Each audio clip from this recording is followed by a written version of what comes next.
Brought to you by Agilus Diagnostics.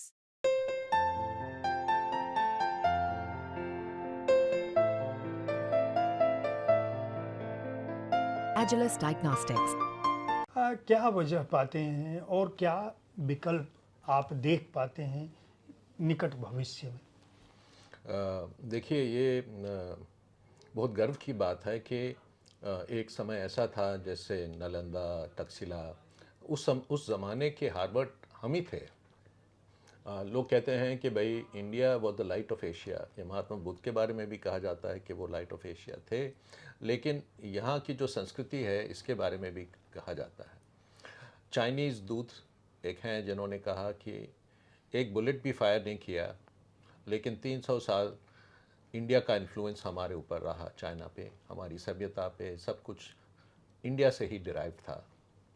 तो अगर आप एक तरफ देखें कि इंडिया एशिया की लाइट थी, लाइट ऑफ एशिया, लेकिन साथ साथ दुनिया की लाइट एशिया थी, तो आप कह सकते हैं India was not only Asia's light, India was the light of the world, because Asia ही उस समय सबसे इम्पोर्टेंट रीजन था, सबसे रिच रीजन था।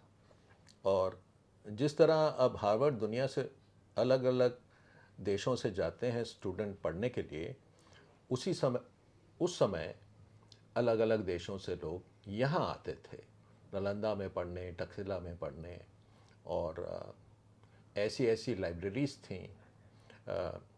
अब जब मैं गया था नॉटिंघम, तो मुझे एक हिसाब से दुख भी हुआ देख के। नॉटिंघम की बहुत शानदार लाइब्रेरी थी, 8-10 मंजिल की लाइब्रेरी थी, तो मैं तो देख के हैरान हो गया। चाहे मैं दिल्ली यूनिवर्सिटी से जा रहा था, दिल्ली यूनिवर्सिटी की लाइब्रेरी बुरी नहीं है, आर्ट्स फैकल्टी की लाइब्रेरी बहुत अच्छी है, लेकिन नॉटिंघम की लाइब्रेरी के हिसाब से वो कमज़ोर पड़ रही थी। और वो तो एक ही यूनिवर्सिटी है, वैसे पचासों यूनिवर्सिटी हैं इंग्लैंड में। तो हमारा जो इंफ्रास्ट्रक्चर है, हमारी जो किताबों की अवेलेबिलिटी है, और जो पढ़ाई का तरीका है, वो भी बहुत फ़र्क था। यहाँ पे क्या होता था कि प्रोफेसर साहब आ जाते थे और वही पुराना लेक्चर जो कई सालों पहले उन्होंने सुनाया था वही सुनाने लगते थे, और बच्चे जो हैं वो सुन रहे हैं या नाटक कर रहे हैं सुनने का। तो उसमें कोई स्टूडेंट एंगेजमेंट नहीं हो रही, नोट्स लिख रहे हैं।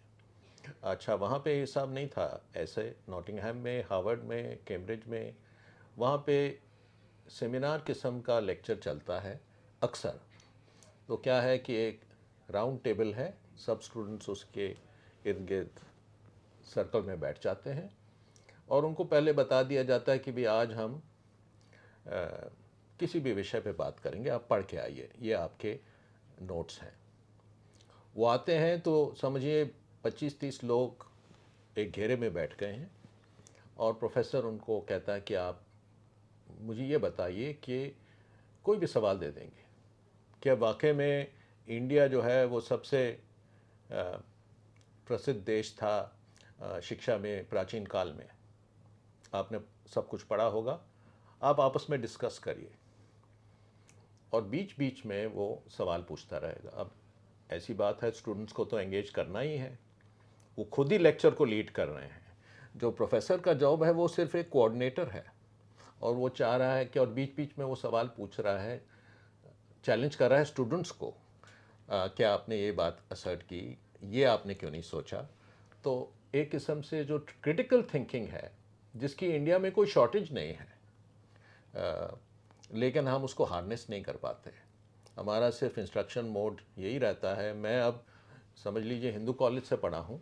हिंदू कॉलेज बेहतरीन इंस्टीट्यूशन है, और मेरा बहुत सौभाग्य रहा हिंदू कॉलेज में पढ़ने का, और बहुत मुझे वहाँ सीखने को मिला। लेकिन जो वहाँ लेक्चर मॉडल था वो एक इंस्ट्रक्शन बोर्ड बेस्ड मोड था, कि लेक्चर आएंगे और वो बोलेंगे और स्टूडेंट्स नोट्स लिखेंगे। तो इसमें स्टूडेंट एंगेजमेंट बहुत मिनिमल थी। स्टूडेंट एंगेजमेंट मिनिमल रहेगी तो स्टूडेंट की डेवलपमेंट भी बहुत कम रहेगी, और वो फिर बोर भी हो जाएगा। इस मामले में मैं ये भी कहूँगा कि हार्वर्ड, ऑक्सफोर्ड और कैम्ब्रिज में एक फ़र्क ये भी है कि हार्वर्ड में और अमेरिकन यूनिवर्सिटीज़ में फोकस करते हैं वो कि जो पढ़ा रहा है वो एंटरटेन भी करे। वो एक रुचिपूर्वक तरीके से पढ़ाए। तो ऑक्सफोर्ड के जो प्रोफेसर हैं, जो लेक्चरर हैं, वो थोड़े रिसर्च फोकस ज़्यादा हैं। ज़रूरी नहीं कि वो स्टूडेंट्स को एंटरटेन करें। तो रिसर्च इम्पॉर्टेंट है, लेकिन टीचिंग भी इम्पॉर्टेंट है। तो ज़रूरी नहीं कि आप बहुत अच्छे रिसर्चर हैं तो आप बहुत अच्छे टीचर भी हों। कई टीचर्स हैं जिनका रिसर्च में रिसर्च स्ट्रेंथ नहीं है, वो किसी और के रिसर्च के बारे में आपको ज़्यादा अच्छा पढ़ा सकते हैं। और कई ऐसे रिसर्चर्स हैं जो पढ़ा नहीं सकते। तो दोनों को साथ में लेना चाहिए। हमारी रिसर्च आउटपुट जो है यूनिवर्सिटीज़ की बहुत कम है, साइंसेस में भी बहुत कम है, बाकी विषयों में भी बहुत कम है। तो जैसे जो प्रोफेसर मुझे पढ़ाते थे, और आजकल भी ऐसी बहुत यूनिवर्सिटीज़ में प्रोफेसर पढ़ाते हैं, लेकिन उनका कोई रिसर्च आउटपुट बहुत कम रहता है। वहाँ तो अगर आप लिखेंगे नहीं, आपकी लेख छपेंगे नहीं, तो आपको फिर यूनिवर्सिटी में कोई तूल नहीं देगा। फिर प्रोफेसर्स पे भी प्रेशर होता है।